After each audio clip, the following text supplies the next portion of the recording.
having in mind the idea nga makalabuan partner sa ginatawag kapigaduhon. Ang pamangkot naman niya, partners kag mga kapuso, pareho ayhan nga force ang nagtulod sa sining Ilonggo as he chose this career. Kilalahon ta si Arnie Kiblatin nga liyara subong sa Norway, dili lang sa Ilonggo Abroad.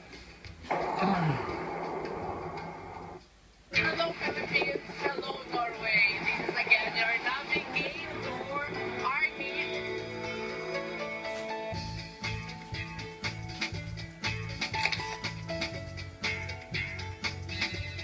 Para sa kaugalingon na handom, kag para sa iya pamilya, himuon sini ang tanan.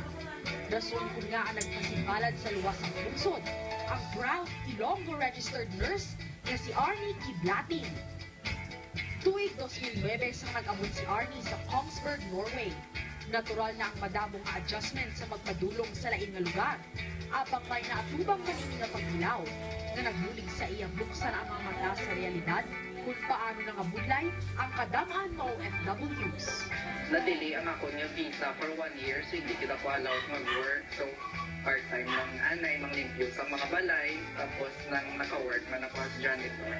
Humbling experience, kita ako nga, isa na condition ko na self ko before nga, isa na ubrahon lang para maka-ubra, ganyan makasettle tao.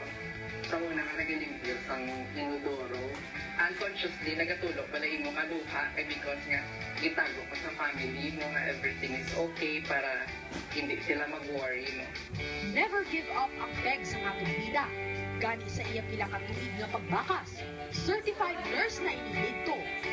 Kagbilang isa man anay ka barangay kagawad, hindi madula sa iya ang pagka-public servant nga iya man nadala sa Kongsberg. Pinagi sa pagpatigayon sa mga aktibidad sa Filipino community dito, mapa-charity works man o kung sa simple nga paglilipon. Isa man ini ka-vlogger, na-enjoy sa pag-interview sa nagkalain-lain ng personalidad sa nanuay-tuay man na lugar sa Europa. Sir Alan K. Wala ako nag-overwork as nurse, so nag-find ako gisang time. Kaya mo na nga ako, hindi nga may passion dito into organizing and meeting new people. Hindi na-manage with ang time ko. Nga para i-pursue na ang ako nga passion. Sinukay Arnie, sulit gid ang iyang pagsakripisyo para sa iyang mga minalaka sa Iloilo. Siyempre kung kapoy, masakit ka kadamo, gabulig sa imo. Pero diriya dapat you have to live healthy kaya kung magmasakit ka, ikaw lang isa kag wala ka din sa pamilya. Very active gina siya sa school activities, sa community. So whatever nga ano niya subong nga gina-enjoy niya ka success. So yung engage siya namin na tingalahan nga na-reach niya iyang goals. As a brother, very proud ko siya kay because he's happy of what he is doing. At the same time, sa career niya, nang mayo man ang iyang obra. Nakabulit man ang iyang pagka-sociable sa iyang maayo nga relasyon sa mga tao nga ginaatubang sa pangadlaw-adlaw sini nga panlakaton. Kung mga negative na mga tao, it's a chance for me to radiate my positivity. Versatile man kita ng mga Pinoy, so wala big problem and adjusting with them. So, ang discrimination very rare lang din. Kanami hindi grabe din ang equality. Puno man sa ups and downs ang iya lima na katuig na pagdiniya sa Norway, abang nabugayan man ini sa matamis nga bunga.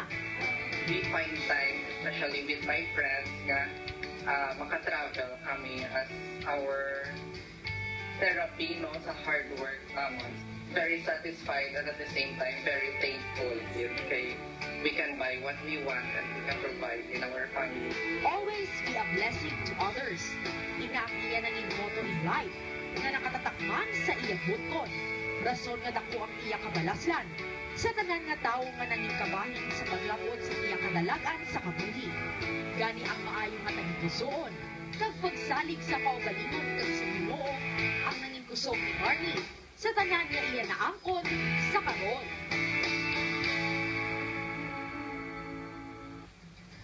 Okay.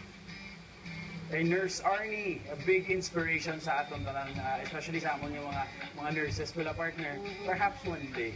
Like Norway. si partner Jong. Yes. Norway. Anyway, sang last week lang partners or sang last Saturday gin